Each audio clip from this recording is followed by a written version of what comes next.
এতদিন শত্রুর ড্রয়িং রুমে ঢুকে শত্রুকে নিখুঁতভাবে মেরে আসত ইসরায়েলের গোয়েন্দা ড্রোন। বিশ্ববাসী অবাক হয়ে বলতো, কিভাবে একটা ড্রোন এতটা নিখুঁতভাবে টার্গেটকে পাকড়াও করছে। মানুষের মনে প্রশ্ন জাগত, পৃথিবীতে এমন শক্তিশালী আর কে আছে যারা এভাবে অদৃশ্য হয়ে নিখুঁতভাবে আঘাত হানতে পারে। ইরান আজ সেই প্রশ্নটার উত্তর বুক ফুলিয়ে দিয়ে দিয়েছে। তেহরান দেখিয়ে দিচ্ছে তারাও কম যায় না।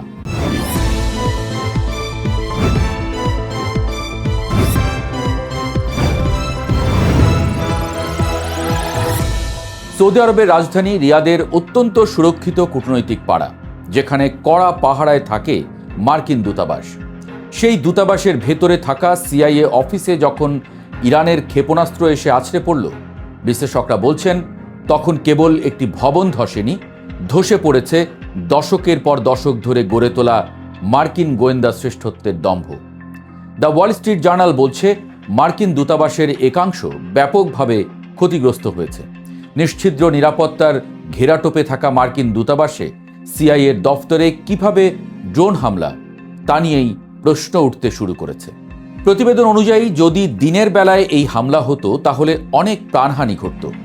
ইরানের সংবাদ মাধ্যমে দাবি করা হয়েছে এই ঘটনাই প্রমাণ করে দিল যে আমেরিকানরা যেখানেই থাকুক না কেন ইরান তাদের নাগাল পাবে। ওই রাতেই সৌদিতে মার্কিন কূটনীতিকদের বাসভবনে হামলার চেষ্টা করে ইরান। গোয়েন্দা তথ্যগুলো বিশ্লেষণ করলে দেখা যাচ্ছে ইরান এই হামলা চালিয়েছে অত্যন্ত সুচিন্তিতভাবে। তাদের লক্ষ্য ছিল মধ্যপ্রাচ্যে মার্কিন গোয়েন্দা জালকে একেবারে ছিন্নভিন্ন করে দেয়া। সিআইএর এই অফিসটি ছিল মূলত পুরো মধ্যপ্রাচ্যে ইরানের বিরুদ্ধে চলা গোপন ও প্রকাশ্য সামরিক অভিযানের স্নায়ুকেন্দ্র, যেখান থেকে ড্রোন হামলা বা গুপ্ত হত্যার ছক কষা হতো। ইরান ঠিক সেই কলিজায় আঘাত হেনেছে। এই হামলায় মার্কিন নীতি নির্ধারকরা যে কতটা দিশেহারা তা হোয়াইট হাউসের জরুরি বৈঠকগুলো থেকেই স্পষ্ট হচ্ছে। ইরান বুঝিয়ে দিল তারা কেবল নিজেদের আকাশসীমাই রক্ষা করতে জানে না, বরং শত্রুর ডেরায় ঢুকে আঘাত করার ক্ষমতাও তাদের আছে। ইসরায়েল ও যুক্তরাষ্ট্র ভেবেছিল সপ্তাহ খানেকের মধ্যে ইরানকে মাটির সঙ্গে মিশিয়ে দেবে। তাদের হাতে থাকা আধুনিক প্রযুক্তির অহংকার ছিল আকাশচুম্বী। কিন্তু যুদ্ধের বাস্তব চিত্র এখন ভিন্ন কথা বলছে। রিয়াদের এই সুরক্ষিত অঞ্চলে ইরানের হামলা প্রমাণ করেছে যে মার্কিন গোয়েন্দা নজরদারি এখন কতটা ঠুনকো। ওদিকে নিজেদের গর্বের F-15 যুদ্ধবিমান হারিয়ে এবং বিশেষ বাহিনীর কমান্ডোদের প্রাণ বাজি রেখে ক্রু উদ্ধারের করুণ দৃশ্য দেখে বিশ্বের সামনে মার্কিন দর্প এখন ধুলোয় মিশেছে।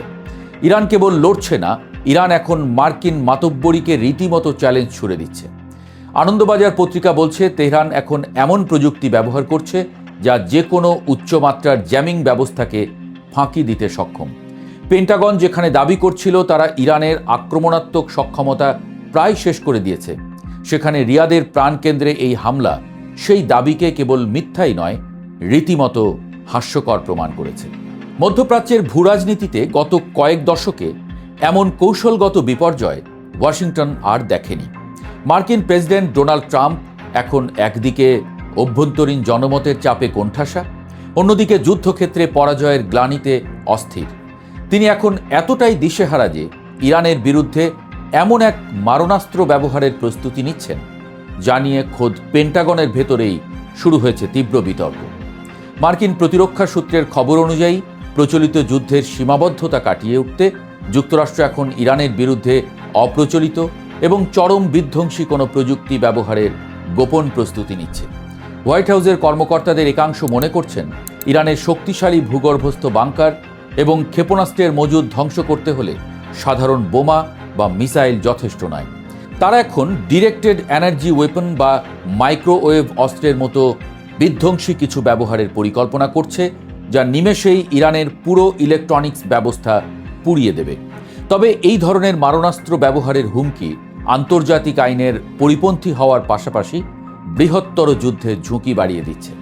ট্রাম্পের এই জেদ এবং হঠকারী সিদ্ধান্ত নিয়ে মার্কিন কংগ্রেসের ভেতরেও বিভাজন স্পষ্ট। ডেমোক্র্যাট নেতারা সতর্ক করে বলেছেন ট্রাম্পের এই সর্বাত্মক বিনাশের নীতি পুরো বিশ্বকে এক নিয়ন্ত্রণহীন অন্ধকারের দিকে ঠেলে দিতে পারে। এদিকে ইরানের আকাশসীমায় যুক্তরাষ্ট্রের শ্রেষ্ঠত্ব এখন কেবল কাগজে কলমেই সীমাবদ্ধ। গত কয়েকদিনে ইরানের অত্যাধুনিক প্রতিরক্ষা ব্যবস্থার সামনে একের পর এক মার্কিন ড্রোন ও যুদ্ধ বিমান যেভাবে মুখ থুবড়ে পড়ছে তা আধুনিক যুদ্ধ ইতিহাসে বিরল। পেন্টাগনের দেওয়া তথ্য অনুযায়ী এই যুদ্ধে এখন পর্যন্ত ১৩ জন মার্কিন সেনা নিহত হয়েছেন এবং আহত হয়েছেন অন্তত ৩৬৫ জন। ডেইলি স্টারের প্রতিবেদন বলছে, যুক্তরাষ্ট্র এই যুদ্ধে এখন পর্যন্ত মোট ৭টি সামরিক উড়োজাহাজ হারিয়ে ফেলেছে। শুধু আকাশ থেকে বিমান নামিয়ে ইরান ক্ষান্ত হয়নি, তারা মার্কিন প্রযুক্তির দুর্বলতাগুলোকেও বিশ্ব দরবারে উন্মোচিত করে দিয়েছে। বিশেষ করে তাদের বিমানগুলো যখন ভূপাতিত হচ্ছে, তখন মার্কিন বাহিনীর নিখোঁজ ক্রুদের উদ্ধারের যে রুদ্ধশ্বাস অভিযান সম্পন্ন হয়েছে, সেখানেও ফুটে উঠছে যুক্তরাষ্ট্রের চরম অসহায়ত্ব। নিজেদের কমান্ডোদের জীবন বাঁচাতে এবং অত্যাধুনিক প্রযুক্তি যাতে শত্রুর হাতে না পড়ে, সেই ভয়ে যুক্তরাষ্ট্রকে নিজেদেরই 2টি দামি উড়োজাহাজ বিস্ফোরণ ঘটিয়ে ধ্বংস করতে হয়েছে। এই ধরনের ঘটনা মার্কিন সেনাবাহিনীর মনোবলকে যেমন দুর্বল করে দিচ্ছে, তেমনি মিত্র দেশগুলোর কাছেও ওয়াশিংটনের বিশ্বাসযোগ্যতা তলানিতে নামিয়ে এনেছে। ইরানের এই অভাবনীয় শক্তির পেছনে কাজ করছে তাদের দীর্ঘদিনের কঠোর পরিশ্রম এবং স্বনির্ভর প্রতিরক্ষা শিল্প। মার্কিন হামলায় তাদের পরমাণু কেন্দ্র বা সামরিক স্থাপনার বাইরের অংশ কিছু ক্ষতিগ্রস্ত হলেও মূল প্রযুক্তি এবং উৎপাদন ব্যবস্থা মাটির এতটাই গভীরে যে সেখানে পৌঁছানো মার্কিন ক্ষেপণাস্ত্রের জন্য অসম্ভব হয়ে দাঁড়িয়েছে। ফলে যতবারই পেন্টাগন দাবি করছে যে তারা ইরানের সব শক্তি শেষ করে দিয়েছে, ততবারই ইরান আরও শক্তিশালীভাবে ফিরে এসেছে। রিয়াদে সিআইএ অফিসে হামলা কিংবা ট্রাম্পের ৪৮ ঘন্টার আলটিমেটাম প্রত্যাখ্যান করে পাল্টা ক্ষেপণাস্ত্র বৃষ্টি, এসবই প্রমাণ করে যে তেহরান এখন যুদ্ধের গতিপথ নিয়ন্ত্রণ করছে। নেতানিয়াহু এবং ট্রাম্পের জন্য এখন বড় চ্যালেঞ্জ হল সম্মানজনক কোনো পথ খুঁজে এই যুদ্ধ থেকে বেরিয়ে আসা। কিন্তু ইরানের শর্ত এখন অত্যন্ত পরিষ্কার।